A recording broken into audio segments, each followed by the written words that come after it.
Welcome, folks, to Caffeinated Risk's Introduction to Enterprise Security Risk Management video series. The team at Caffeinated Risk have created a series of videos that reviews the major components of ESRM and describes the concepts behind this security management philosophy. Before we begin, we want to thank the amazing authors of these 3 textbooks on ESRM. Brian Allen and Rochelle Lawyer have done an incredible job describing the philosophy and principles of ESRM. These textbooks are the foundation for the body of knowledge about ESRM and how security professionals can implement a risk-based, business-focused enterprise security program. We thank Brian and Rochelle for their work and dedication to the security profession. This simplified diagram tries to reduce the ESRM story to just a few boxes. It's simple to remember and demonstrates the cyclical approach of ESRM. This diagram isn't everything you need to know about ESRM. That's where those great textbooks come in handy. We'll use this simplified diagram in our ESRM video series and refer back to it often. Okay, let's start our journey to discover more about ESRM. Let's look at the first box in our diagram, the business. In our ESRM model, we begin and end our risk-based approach with the business. In the ESRM philosophy, the business is where our framework begins and ends. The business is responsible for setting goals and objectives, communicating these goals to employees and stakeholders, and identifying measures of success. Regardless of the type of business, public, private, or not-for-profit, these 3 responsibilities are common for every organization.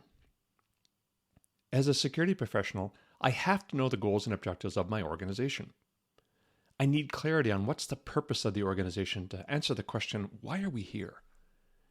I need to link the goals of the security program to the overall goals of the business, and I need to know our goals and objectives so I can help identify and reduce risks facing the organization. So why should I care? That's a great question. We're just a security team, right? But we play a critical role in every organization. The perception of security is changing.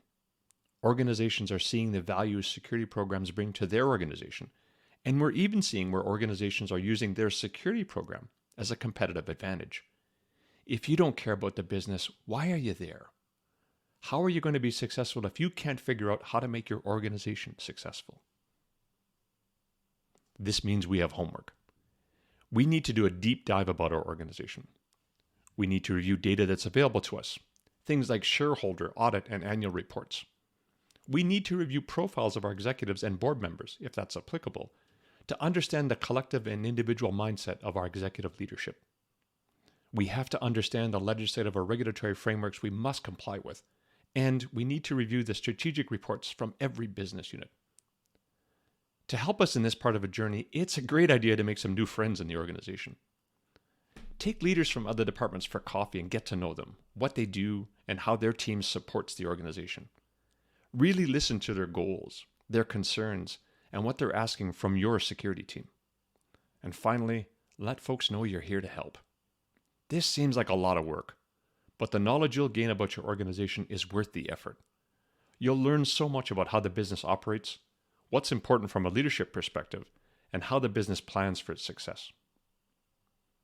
As we keep learning, we appreciate what this knowledge can do for our role as security professionals.